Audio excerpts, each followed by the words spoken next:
Okay, Assalamualaikum.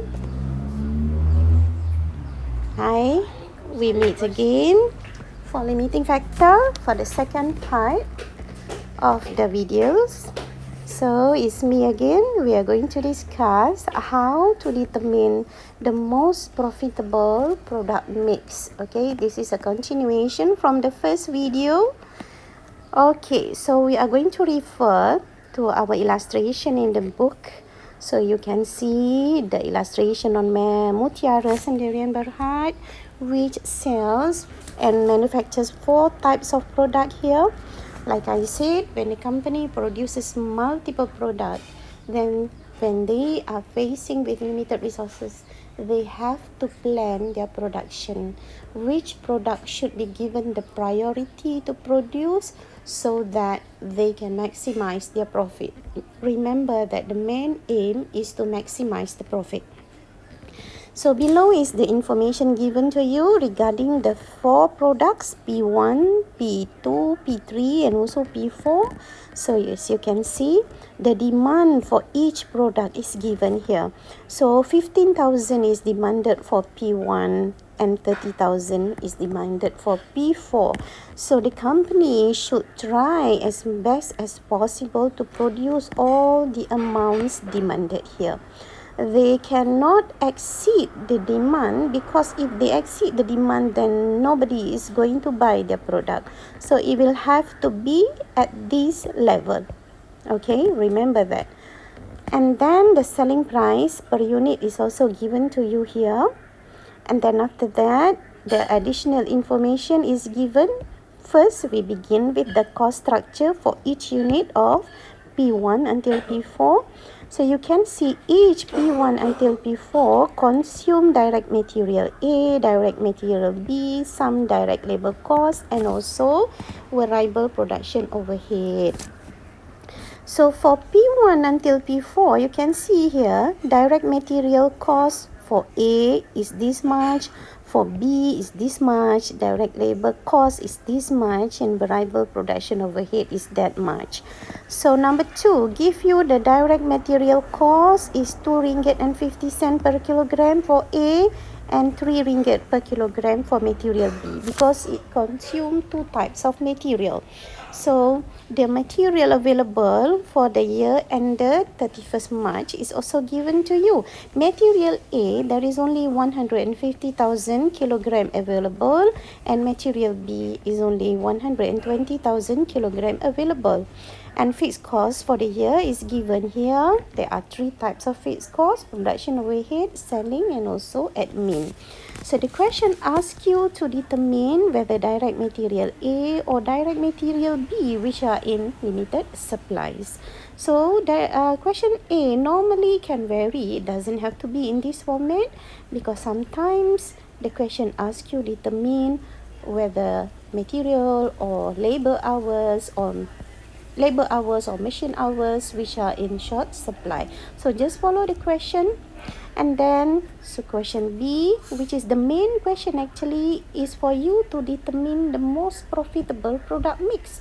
Which is the most profitable product mix? How much P1, P2, P3 and P4 are you going to produce so that profit can be maximized? And the last one, the question will ask you to calculate what is the maximum profit that you can get if your suggestion in B here is carried out. Okay, so how are we going to answer this question? So, are you ready? We are going to start the first step, because actually the calculation here will follow certain steps that is already there. So you just need to follow the steps, and the format is also there. So making the question of limiting factor actually is such an easy question. Okay, so step 1, to calculate the shortage. Okay, so step 1, to calculate the shortage, because the question asks you to do for which material A or B is in short supply. So we will need to do for material A first. Okay, so you will follow the same step to do for material B. But now I will show you material A. logically, to calculate which material is in short supply, then you will need to follow some formula, right? So what do we need to know? We will need to know how much is material that we require as compared to how much material is available. When you compare these two amounts, then you will have either shortage or excess. So that is how you determine which one is in limited supply. Okay, so remember material required and also material available. So you will be able to calculate the shortage or excess. We start with material A first. This is a table that you can just follow. So we will start with the product here in the first column. So you just arrange product P1, P2, P3 and also P4. And then look at the question where the question will give you the amounts that has been demanded for each product. You just copy it here and then material required per unit. Okay, so we are talking about material A. If you can still remember our question, the question doesn't give you how much is material required for product P1, P2, P3 and P4. But then the question gives you this information: direct material A per unit, the cost, and direct material cost per kilogram. So using this information, these two, then you can determine the material per unit. For one product, how much is material required? So you can see the cost is 5 ringgit here and the cost per kilogram is 250. So you can easily get P1 will require 2 kilogram. So that's how you do it. Okay, so what we have here then is P1 material required per unit is 2 kilogram. P2 is 1.75 per kilogram. P3 is 2.5 per kilogram and P4 is 1.5 kilogram for 1 unit of each product. Okay, so when you get the material required per unit, then you can get total material required. So we will get here 30,000. Of course, this is in kilogram. For P2, you get 31,500. P3, you get 50,000, and for P4 you get 45,000 kilogram.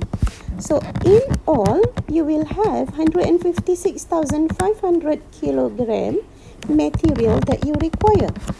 Okay, and refer to the question. The question say that for material A only 150,000 kilogram is available. So when you compare these two, you will get this amount.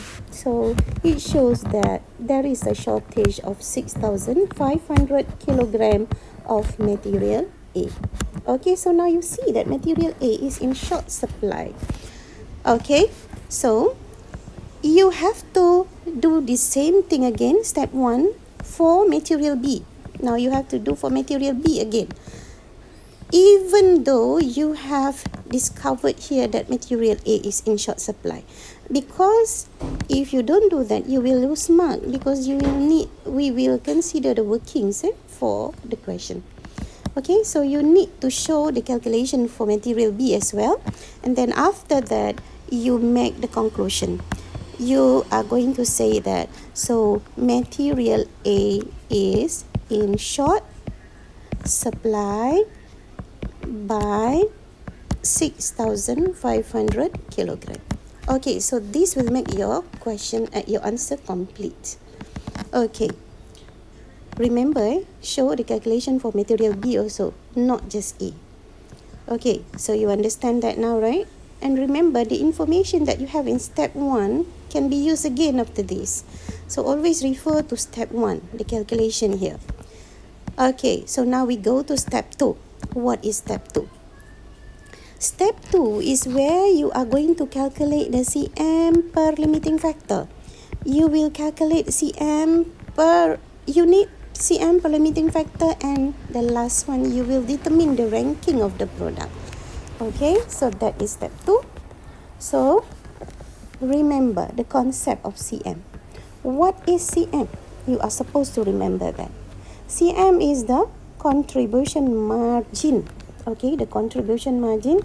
What is contribution margin? Contribution margin is you will get when sales you minus with all the variable costs. So that will give you the total CM. But if you want to see the CM per unit, then what you need to do is selling price per unit minus with variable cost per unit. That will give you the CM per unit. Remember CM per unit. If you don't remember what is CM per unit, then please go back to your previous notes and then study it again so that you can understand. Okay, so now the question actually give you a very easy example actually, because it has already separated the fixed and the variable cost, if you can still remember. So given in the cost structure are all the variable costs. So it is easier for you to separate the fixed from variable. However, some questions, they just give you the mixed cost, where fixed and variable costs are there. So your job is to separate them first. Make sure that what you include here to get the CM is only the variable cost here, because CM is selling price minus variable cost. Okay, so you just take the selling price given in the question. So you just list it here for each P1, P2, P4. Okay, and then we have direct material costs A, direct material B, direct labor cost, and also variable production overhead costs. So this is given by the question. You just copy it here and put it here like this. It's very easy because this is an illustration actually. Okay, so from here, selling price minus with the variable cost, that will give you the CM per unit. So you will have 10 ringgit for P1, 863 for P2, 10.25 for P3, and 7.85 for P4. So from here you can see that the product with the highest CM per unit is P3, 10.25.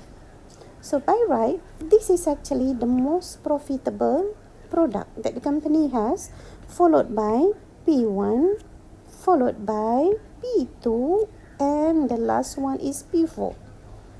Okay, this is in the normal operating situation. Remember that.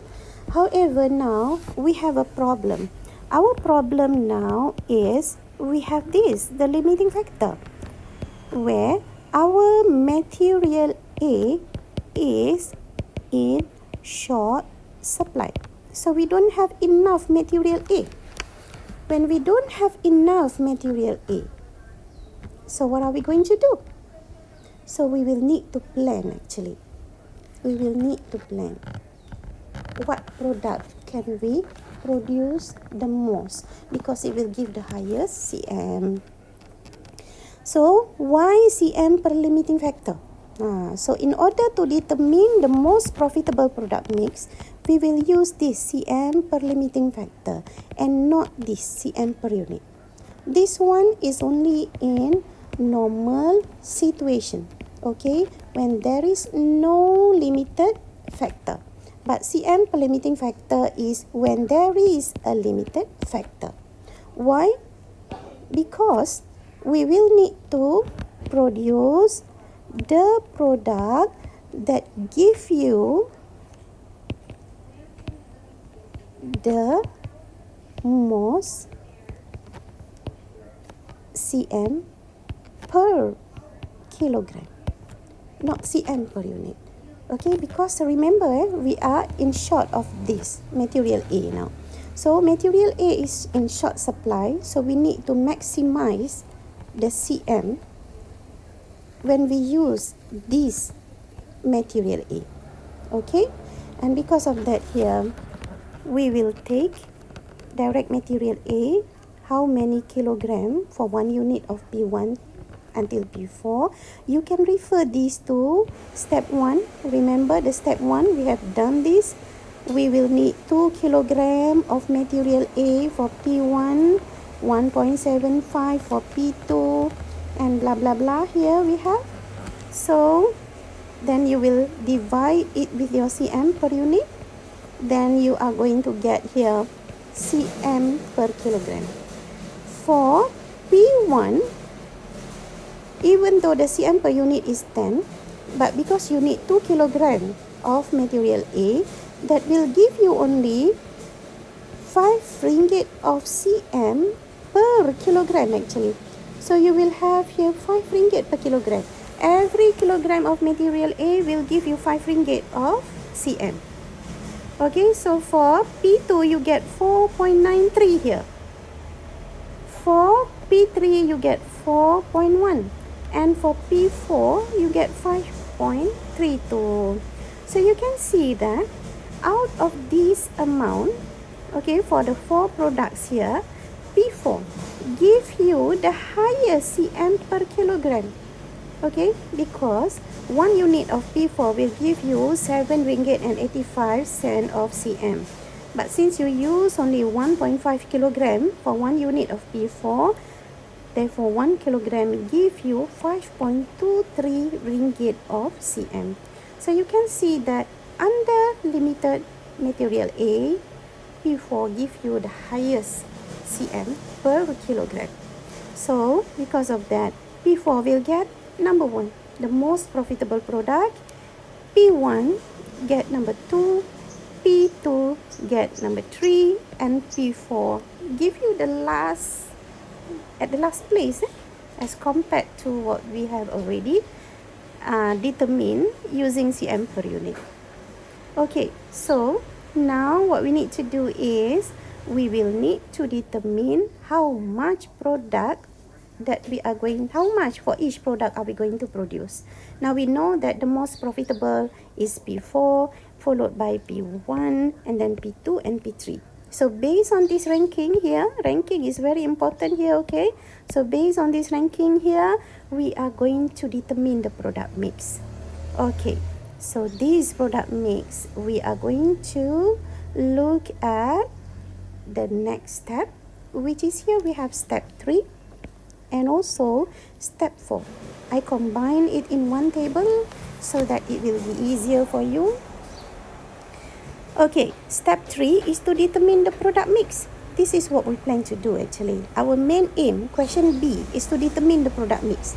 So we have to go through this step 2 and step 1 before we go to step 3.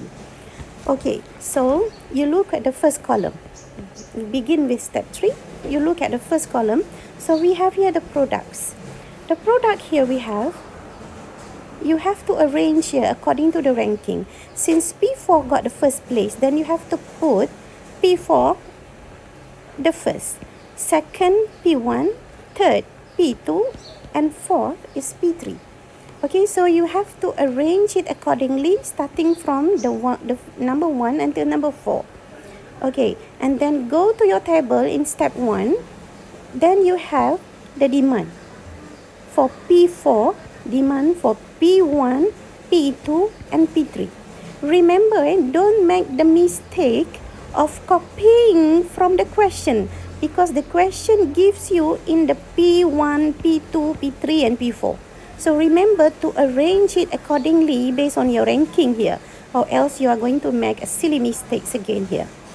Okay, in the third column, you are going to write the material A that you require to produce the demand here. Okay, now you look at this. Product P4. This is going to be quite easy actually, once you understand. So look very closely here. Okay, for product P4. Demand is 30,000. So of course, we want to try to produce all the 30,000. To produce 30,000, you require 45,000 kilogram of material A. Now, material A that you have available, given by the question, still remember that? 150,000? Yes. So, can you produce all that is required, 30,000? You have 150,000. Of course, right? So because of that, then you are going to produce all of them. So how much are you going to produce? Of course, 30,000 here. Okay. Now, once you have produced, use 45,000 to produce P4, then how much do you have left? So you just minus it with what you already used, 45,000. That will give you 105 kilogram.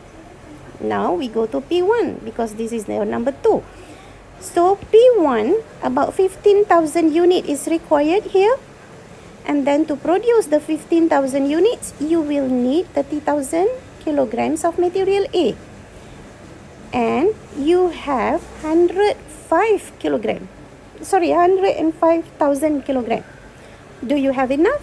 Then of course you have enough. You have more than enough, in fact. Therefore, all units demanded for P1 can be produced. So you can see that you can produce 15,000 here, which is same like what has been demanded. Okay, in that case, we need to look at P2. For P2 here, demand is 18,000. Okay, and to produce the 18,000, you need 31,500 kilogram. But now you have 105,000 minus 30,000, 75,000 left. Do you have enough? Of course you have enough. So how much are we going to produce? Of course, the amount that has been demanded, that is 18,000. Okay, and the last one, P3. Demand is 20,000. Material required is 50,000. And now from 75,000, you use 31,500. Then you only have 43,500. So do you have enough? Obviously, no. You need 50,000, but you only have 43,500. So what do? You have 43,500. What you need is 50,000 so that you can produce 20,000. So that will give you actually only 17,400 units. Even though the units demanded is 20,000, but you can only produce 17,400 units because there is not enough direct material A. Okay, so 30,000 of P4, 15,000 P1, P2 18,000, and 17,400 units of P3 is actually what you are going to produce so that you can maximize your profit. So this is what we call the product mix. Okay, how much P1, P2, P3, and P4. So this is what we mean by product mix. Okay, so this is the most profitable product mix. You can try to calculate the profit here, and then you can try to reshuffle the product mix, and then you can calculate the profit again. You will not find the higher profit than this actually.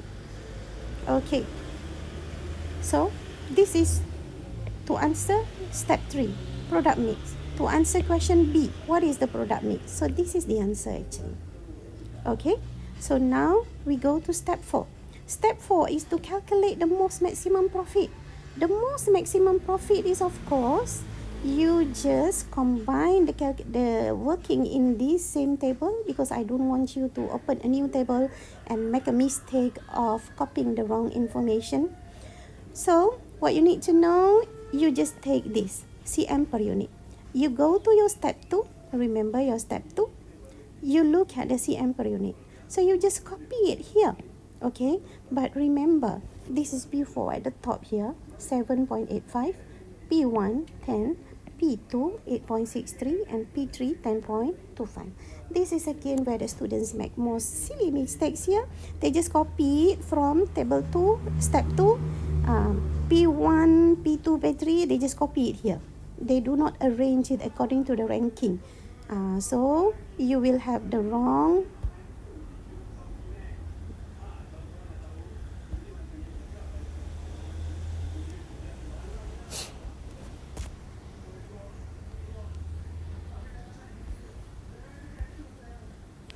Okay, so to get the total CM, then 30,000 here, 30,000, that is the product mix there. You just times it with the CM per unit and you get here 235,500, and then here you will get 150,000. Here you will get 155,340, and here you will get 178,350. So when you total up all these, you will get the total CM of 719,190. This is total contribution margin for all the 4 products.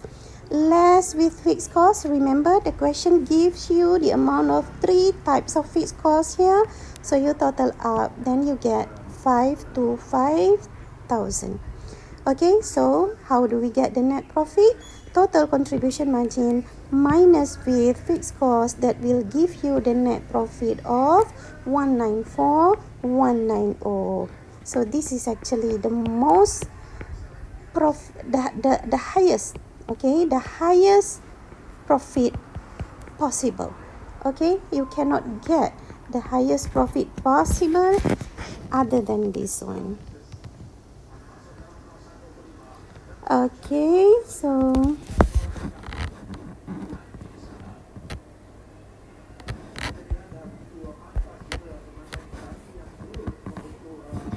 okay, next. Okay, so before you decide to produce this product mix, then what are the qualitative factors that you need to consider? Okay, so please look at your book, then you can see sometimes we cannot just follow the analysis that you have done, even though you have come up with the most profitable product mix, because there are certain other factors that we have to consider. Let's say you cannot fulfill the demand for product P3 just now. You can only produce 17,400 of product P3 when the demand is 20,000. So what will be the effect? Will your regular customers who have always purchased P3 go to your competitors because you fail to fulfill their demands? So these are the kind of things that you will need to remember. Okay, so please go to your book and look at the qualitative factors. I might be testing you on this topic again later on. Okay, so class, with that, I think that is all the limiting factor that you will need to know. But of course, you have to do your homework so that you can see whether you really understand what you have done. And these are the list of homework that you have to do. And of course, all questions in your book. Okay, so if we have any problem, then we might have a tutorial question after this. So I wish you all the best of luck. I know you can do it. So that's all for now. Thank you. Take care of yourself.